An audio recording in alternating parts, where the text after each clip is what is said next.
24 ঘন্টা নিখোঁজ থাকার পর 5 বছরের শিশুর দেহ উদ্ধার। বাড়ির বাথরুম থেকে শিশুর দেহ উদ্ধার। ঘটনায় আটক করা হয়েছে ঠাকুমা, দাদু ও জেঠিমাকে। হুগলির গুপ্তিপাড়ার ঘটনা। ঘটনাস্থলে ইতিমধ্যেই পৌঁছেছে বলাগড় থানার পুলিশ। 24 ঘন্টা নিখোঁজ থাকার পর 5 বছরের শিশুর দেহ উদ্ধার। দেবেশ চক্রবর্তী আমাদের প্রতিনিধি রয়েছেন আমাদের সঙ্গে সরাসরি। দেবেশ, কি অভিযোগ সামনে আসছে পরিবারের বিরুদ্ধে এবং ওই শিশুর মা তিনি কি বলছেন? ঠিক কেন এই ঘটনা ঘটলো, পুলিশ প্রাথমিকভাবে কি জানাচ্ছে? দেখো ভাস্বতী, কালকে সকাল 9টার সময় 5 বছরের শিশু স্বর্ণাভ সাহা তার মাকে বলে খেলতে গেছিল এবং খেলতে যাওয়ার পর সে আর বাড়িতে ফেরেনি এবং বাড়িতে না ফেরার পরে অনেক খোঁজাখুঁজি হয়েছে, কিন্তু খোঁজে হওয়ার পর যখন না পাওয়া গেছে তখন পুলিশের দ্বারস্থ হয়েছে পরিবার এবং ঘটনাস্থলে বলাগড় থানার পুলিশ এসছে এবং তদন্ত শুরু করেছে। ড্রোন এনেছে এবং পুলিশ কুকুর এনেছে এখানে, কিন্তু সারা রাত তল্লাশি করার পরও কিন্তু সেই শিশুর খোঁজ পাওয়া যায়নি।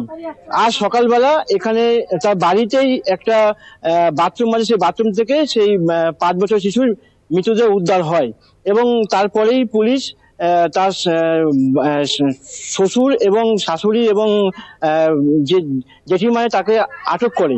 এবং আমি ক্যামেরা পার্সনকে বলবো, এই সেই যে বাথরুমে যেখানে পাওয়া গেছিল এবং সেই বাথরুমে এখান থেকে পুলিশ সরাসরি তাকে নিয়ে যাওয়া হয় প্রাথমিক চিকিৎসার জন্য, কিন্তু সেখানে তাকে মৃত বলে ঘোষণা হয় এবং তারপরেই দাদু এবং ঠাকুমা এবং যে জেঠিমা তাকে আটক করে। এখানে একজনকে পেয়ে গেছি, তিনি সকালবেলা ছিলেন এখানে। আমি কি হয়েছিল এসব দেখুন, যখন আমরা সারা রাতে এখানে ছিলাম, প্রচুর পুলিশ মোতায়েনও ছিল এখানে, ঠিক আছে। যথারীতি ভোর 5টা নাগাদ একটা কান্নার শোরগোল হয়ে উঠে আসে। তো আমি ঘর থেকে বেরিয়ে আসি, এসে দেখি বাচ্চাটাকে কোলে নিয়ে ওর দিদা ঘরে ঢুকছে, ঠিক আছে। তখন তো কান্নাকাটি, তখন আমি গিয়ে দেখলাম বাচ্চাটাকে, হাত পা মাসাজ করলাম, আমি করলাম, আমার ছেলে করলো, আমার মা করলো, কোন রকমের কোনো সেন্স আসছে না। তারপরে বাচ্চাটা কি করলো, মা প্যান্টটা খুলে দিল, প্যান্টটা খুলে দেওয়ার দাঁড়িয়েছে, দাঁড়ানোর কারণে 2-4 ফোঁটা ইস্যু করে দিয়েছে, টয়লেট করে দিয়েছে। তারপরে যখন আস্তে আস্তে দেখছি এইগুলো তো পুরো দাগ, মানে কেউ খুব নৃশংসভাবে মেরেছে। এই পায়ের ধাইগুলোতে খুব মেরেছে, মেরে কালো কালশিটে পড়ে গেছে, ব্ল্যাক স্পট হয়ে গেছে, কারণ রক্ত জমে জমে অনেকটা সময় হয়তো কাজটা করেছে তিনি। আর যিনি করেছেন তিনি পুরো একদম রহস্যজনকভাবে কাজটা করেছে, ঠিক আছে, খুবই রহস্যজনক। এটা মর্মান্তিক একটা দুর্ঘটনা, এদের কিছু বলার নেই। আর আমার এখানে মানে জাস্ট ভাষাতে আমি ব্যক্ত করতে পারছি না জিনিসগুলো, তাও আমি বলছি। পুরো যখন গেঞ্জির একটা হাইনে গেঞ্জি পরা ছিল বাচ্চাটা, যখন গেঞ্জিটা তুলে দেয়, পুরো এই জায়গাগুলোতে কালো স্পট, ব্ল্যাক স্পট জমে গেছে। মানে বাচ্চাটাকে কোনো গলা টিপে মেরেছে কেউ নৃশংসভাবে।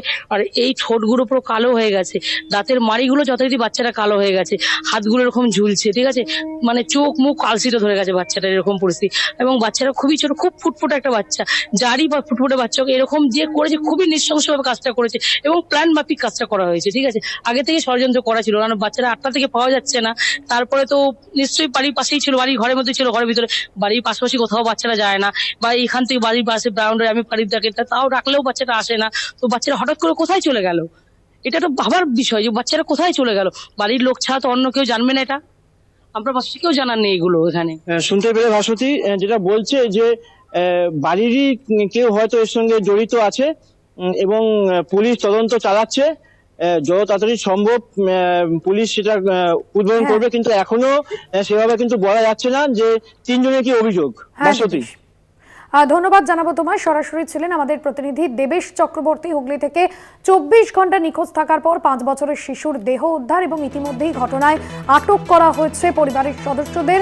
ঘটনায় আটক ঠাকুমা, দাদু ও জেঠিমা। হুগলির গুপ্তিপাড়ার ঘটনা। বলাগড় থানার পুলিশ গোটা ঘটনার তদন্ত শুরু করেছে।